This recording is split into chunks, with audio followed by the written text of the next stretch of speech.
जीतने वाले ही इतिहास लिखते हैं। जीतने वाला नायक और हारने वाला खलनायक। जैसे महाभारत की ही बात करें तो महाभारत में पांडव नायक और कौरव खलनायक। दुर्योधन, दुशासन समेत 100 भाई गलत और पांडव सही।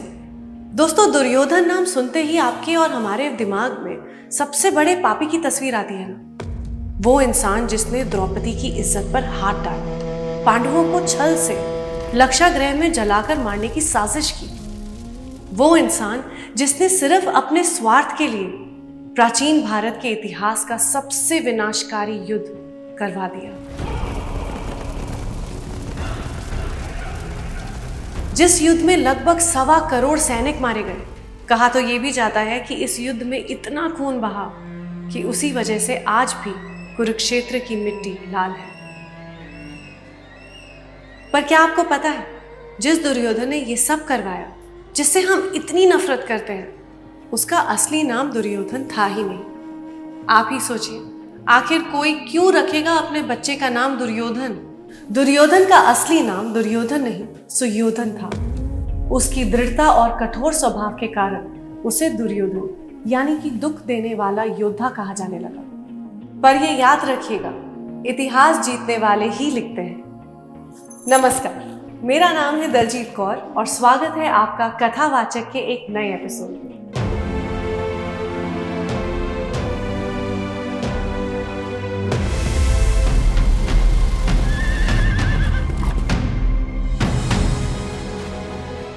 दुर्योधन में कई बुराइयां थी, पर क्या आप ये जानते हैं कि जिस समय पूरा समाज ऊंच नीच का भेदभाव कर रहा था, उस समय अकेला दुर्योधन ही था जिसने इस भेदभाव का विरोध किया और कर्ण के साथ दोस्ती की, जिसकी मिसाल आज तक दी जाती है। दुर्योधन को हमेशा अपने सम्मान और प्रतिष्ठा की चिंता थी। वो नहीं चाहता था कि कोई उसे कम समझे। वो खुद को महान राजा और शक्तिशाली योद्धा मानता था और अपने अंतिम समय तक वो इस बात पर अड़ा रहा। उसका मानना था कि बड़ा बेटा होने के नाते हस्तिनापुर का असली राजा वो ही है और राज सिंहासन उसे ही मिलना चाहिए। और ये कहना भी शायद सही होगा कि उसी राज सिंहासन के लिए उसने अपना पूरा जीवन मिटा दिया। दुर्योधन गदा युद्ध में महारथी था और बलराम का सबसे पसंदीदा शिष्य भी। दुर्योधन ने जीवन भर अपने मामा शकुनी के सुझावों का पालन ही किया। तो फिर क्या महाभारत शकुनी का अपना निजी बदला था जिसके लिए उसने दुर्योधन का उपयोग किया? इन सभी सवालों के जवाबों को समझने के लिए शुरू से समझते हैं दुर्योधन की कहानी। दुर्योधन का जन्म हस्तिनापुर के महाराज धृतराष्ट्र और रानी गांधारी के घर में हुआ था। गांधारी ने भगवान शिव की कठिन तपस्या की थी, जिससे उन्हें 100 पुत्रों का वरदान प्राप्त हुआ। 2 साल गर्भवती रहने के बाद भी जब कोई संतान पैदा नहीं हुई तो गांधारी ने गुस्से में अपना गर्भ त्याग दिया, जिससे एक कठोर मांस का गोला पैदा हुआ। फिर ऋषि व्यास की मदद से उस मांस के गोले को 100 छोटे छोटे टुकड़ों में बांट दिया गया। इन टुकड़ों को घी से भरे हुए घड़ों में रखा गया। कुछ समय बाद इन घड़ों में से सबसे पहले दुर्योधन का जन्म हुआ। लेकिन दुर्योधन के जन्म के समय से ही कई अपशगुन होने लगे।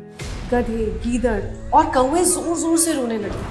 आसमान में बिजली कड़कने लगी। ये देखकर विदुर और अन्य विद्वानों ने राजा धृतराष्ट्र को चेतावनी दी कि ये बालक भविष्य में महान विनाश का कारण बनेगा। उन्होंने सलाह दी कि इस बालक को त्याग दिया जाए, लेकिन धृतराष्ट्र ने पुत्र के प्यार में ऐसा नहीं किया और दुर्योधन को जीवित ही रखा। दुर्योधन समेत सभी कौरव भाइयों और पांडव भाइयों ने गुरु द्रोणाचार्य से अस्त्र शस्त्र की शिक्षा ली।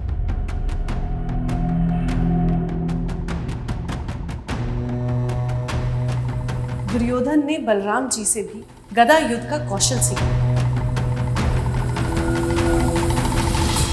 गदा युद्ध में दुर्योधन इतने माहिर थे कि उनका मुकाबला कोई नहीं कर सकता था। बचपन से ही दुर्योधन के मन में हस्तिनापुर राज्य पाने की लालसा थी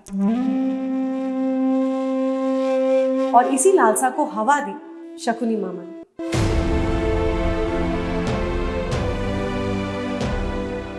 वैसे तो दुर्योधन और शकुनी का रिश्ता मामा भांजे का था, पर शकुनी ने दुर्योधन के जीवन को गहरे रूप से प्रभावित किया। शकुनी गंधार के राजा थे और गांधारी के भाई।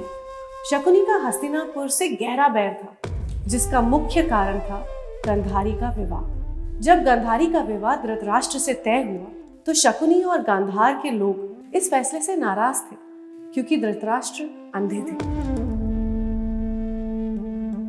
विवाह के बाद पितामह भीष्म ने शकुनी के परिवार को अपमानित किया और उनको बंदी बना लिया।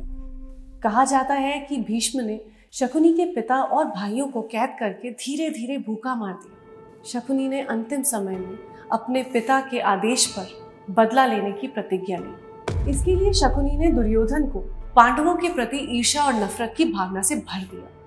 उसने दुर्योधन के मन में ये भावना भर दी कि पांडव उसके सबसे बड़े दुश्मन हैं और उनके रहते दुर्योधन कभी भी राजा नहीं बन सकता। बचपन में तो एक बार शकुनी ने दुर्योधन को भीम को जहर देने के लिए भी उकसाया। दुर्योधन ने ऐसा ही किया। उसने भीम को खाने पर बुलाया और जहर वाली खीर खिला दी। वो खीर खाने के बाद भीम बेहोश हो गए। इसका फायदा उठा के दुर्योधन ने भीम को नागों से भरे तालाब में फेंक दिया, जहां नागों ने भीम के बदन को डस कर उसमें पहले से ही मौजूद विष के असर को खत्म कर दिया और फिर नागराज वासुकी के पास ले गए, जिन्होंने भीम को वरदान स्वरूप 10,000 हाथियों के बराबर बल प्रदान किया। पर दोस्तों, शकुनी यही नहीं रुके। वो दुर्योधन को राजनीति, छल, कपट और षड्यंत्र सिखाते रहे। उसने दुर्योधन को ये यकीन दिलाया कि अगर पांडवों को समाप्त कर दिया जाए तो हस्तिनापुर का राज्य केवल दुर्योधन का होगा। शकुनी ने दुर्योधन के मन में घृणा और नफरत की भावना को गहरा कर दिया। वो दुर्योधन को ये यकीन दिलाता रहा कि उसका सबसे बड़ा शत्रु अर्जुन है। शकुनी ने दुर्योधन के साथ मिलकर लक्षाग्रह की योजना बनाई, जिसमें वो पांडवों को जलाकर मारना चाहते थे।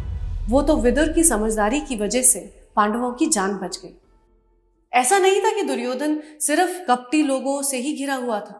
उसमें से कुछ अच्छे चरित्र के भी थे, जैसे सूर्यपुत्र कर्ण।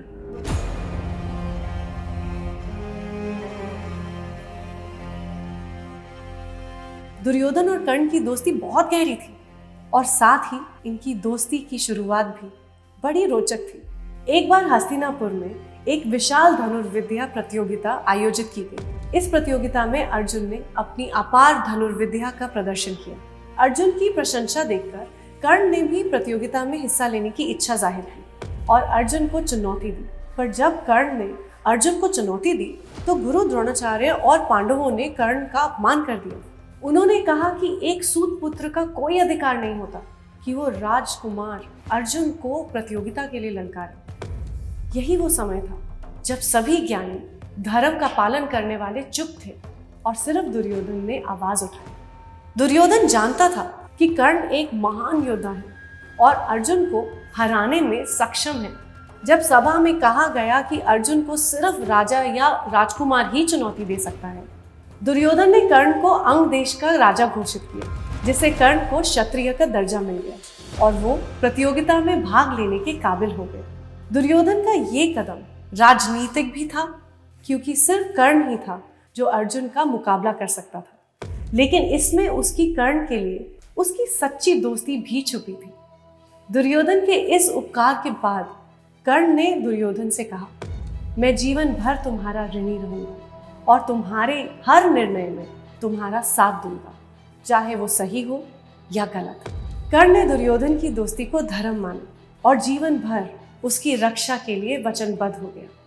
कर्ण और दुर्योधन की दोस्ती कई बार कठिनाइयों से गुजरी, लेकिन ना ही कभी कर्ण ने और ना ही कभी दुर्योधन ने एक दूसरे का साथ छोड़ा। जब युद्ध का समय आया तो कर्ण ने अपनी जान की परवाह किए बिना दुर्योधन का साथ दिया। ऐसी थी कर्ण और दुर्योधन की दोस्ती। जैसे दुर्योधन दोस्ती में किसी भी हद तक जा सकते थे, वैसे ही दुश्मनी में भी किसी भी हद तक जा सकते थे। और महाभारत में दुर्योधन का सबसे बड़ा दुश्मन था भीम। बचपन से भीम और दुर्योधन के बीच में एक दूसरे के लिए कठोर नफरत थी और इसी नफरत को मामा शकुनी हमेशा हवा देकर और भड़काता रहा। एक बार दुर्योधन ने शकुनी के साथ मिलकर सभी पांडवों और कुंती को मारने की कोशिश की, दुर्योधन ने लक्षागृह नामक एक महल बनवाया जो पूरी तरह से लाख यानी कि तेल और लकड़ी से बना हुआ था, ताकि जैसे ही पांडवों को वहां भेजा जाए महल में आग लग जाए और वो सब जल के मर जाए। पर सभी पांडव बच निकले। दुर्योधन और भीम की दुश्मनी इतनी बढ़ गई थी कि भीम ने प्रतिज्ञा ली कि वो दुर्योधन की जंघा तोड़ देगा। हुआ यूं कि पांडवों ने श्री कृष्ण की मदद से इंद्रप्रस्थ नगरी का निर्माण किया, तो उन्होंने दुर्योधन को इंद्रप्रस्थ की स्थापना पर आमंत्रित किया। इंद्रप्रस्थ का महल देखकर दुर्योधन की आंखें फटी की फटी रह गई। इंद्रप्रस्थ के महल में घूमते हुए दुर्योधन एक फर्श जैसे दिखने वाले छोटे से तालाब में गिर गया, जिसे देखकर द्रौपदी हंसने लगी और बोल पड़ी, अंधे का बेटा अंधा। जब इंसान के आत्मसम्मान को ठेस पहुंचाई जाती है या उसे नीचा दिखाया जाता है, तो वो अपने सम्मान के लिए किसी भी हद तक जा सकता है, और दुर्योधन ने भी ऐसा ही किया। दुर्योधन द्रौपदी का उपहास सुन आग बबूला हो गया और उसने ठान लिया कि वो अपने इस अपमान का बदला लेके ही रहेगा। शकुनी को जब इस बात का पता चला तो उसने बदला लेने के लिए पांडवों को चौसर का खेल खेलने का न्योता दिया। इसके बाद कौरव और पांडवों के बीच चौसर का खेल हुआ, जिसमें पांडव अपना धन, राज्य और द्रौपदी सब हार गए। भरी सभा में द्रौपदी का चीरहरण हुआ। तब भीम ने प्रतिज्ञा ली कि वो दुशासन की छाती चीर कर उसका खून पिएगा, और जिस जंघा पर दुर्योधन द्रौपदी को बैठाना चाहता है वो उस जंघा को तोड़ देगा। इसी अन्याय की वजह से महाभारत का युद्ध हुआ।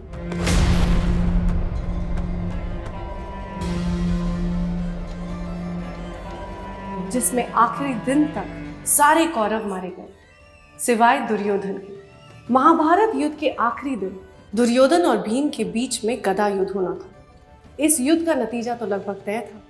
तब माता गांधारी ने अपने आखिरी जिंदा बेटे दुर्योधन को बचाने के लिए उनको बिना कपड़ों के उनके सामने आने को कहा, ताकि वो अपनी आंखों की पट्टी उतारे और इतने सालों की सिद्धि की शक्ति से दुर्योधन के शरीर को वज्र का बना दे।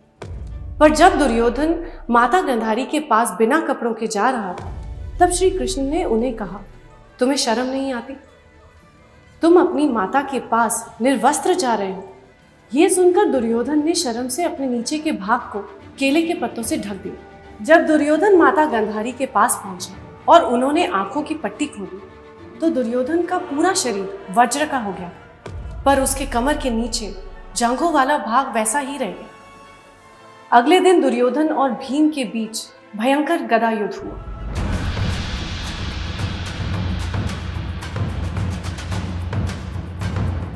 गदा युद्ध में जब दुर्योधन को भीम किसी भी तरह से हरा नहीं पा रहे थे, इसीलिए श्री कृष्ण ने भीम को इशारा किया कि दुर्योधन की जंघा पर प्रहार किया जाए। तब भीम ने युद्ध के नियम तोड़कर दुर्योधन की जंघा पर प्रहार किया, जिससे उनकी जंघा टूट गई। जंघा टूटने के बाद दुर्योधन जमीन पर गिर गए और खून से लथपथ हो गए। इसके बाद दुर्योधन को मरता हुआ छोड़कर पांडव अपने शिविर में चले गए। जब घायल दुर्योधन दर्द से तड़प रहे थे, उसकी मृत्यु होने ही वाली थी, ठीक उसी वक्त दुर्योधन के पास भगवान कृष्ण आए। तब इन आखिरी पलों में दुर्योधन ने श्री कृष्ण से पूछा, हे कृष्ण, तुमने छल से इस युद्ध में मेरे बड़े से बड़े योद्धाओं को मरवा दिया। तुमने झूठी खबर फैलाई कि अश्वत्थामा मारे गए, जिसके कारण गुरु द्रोण की मृत्यु हो गई। भीष्म पितामह को जब कोई हरा नहीं पाया, तब तुमने शिखंडी को आगे करके उनको छल से हराया। तुमने सूर्य को अपनी माया से ढक दिया ताकि जयद्रथ की मौत हो जाए। जब कर्ण अपने फंसे हुए रथ के पहिए को निकालने में व्यस्त थे, तब तुमने अर्जुन से उसका वध करवा दिया।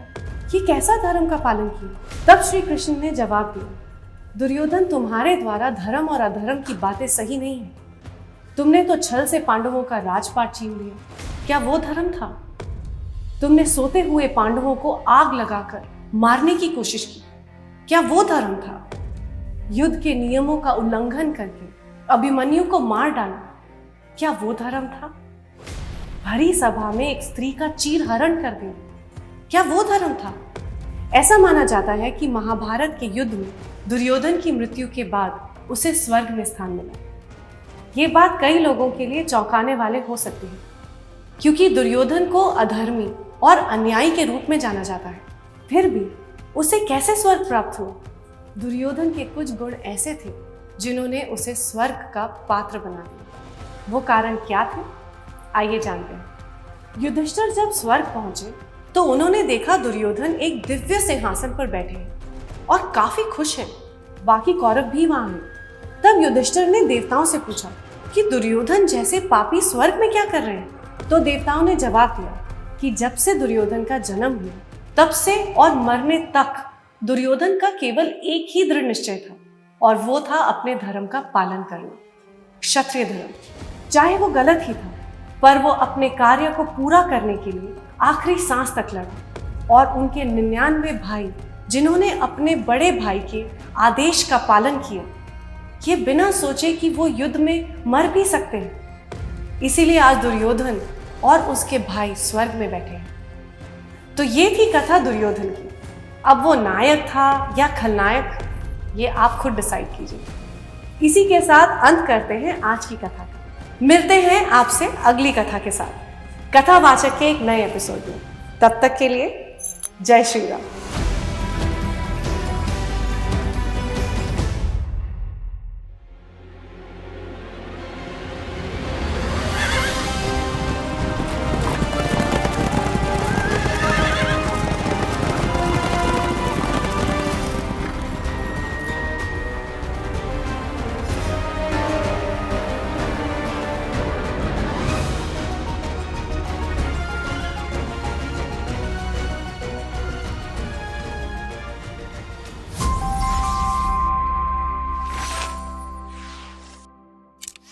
What?